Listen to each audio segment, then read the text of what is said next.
Jama'a masu kallonmu da sauraronmu barkanmu da sake saduwa da ku a cikin wannan shiri namu na labaran safiya.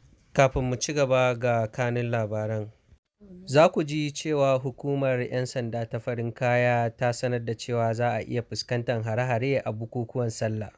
Sannan za ku ji cewa tsohon gwamnan jihar Kano Dr. Abdullahi Ganduje ya ce ko a jikina, wato maganar bincike da za a yi ta bidiyon dala. Sannan za ku ji cewa shugaban ƙasar Najeriya Bola Ahmed Tinubu ya samu halartar liyafa da aka shirya wa shugabannin ƙasashen duniya a ƙasar Paris.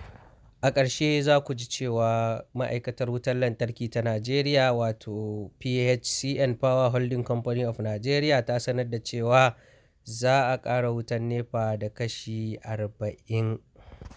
Masu sauraronmu ku ci gaba da bibiyar mu, sannan ku danna mana subscribe, ku danna ƙararrawa, sannan kuma ku mana comment da like. Godiya muke.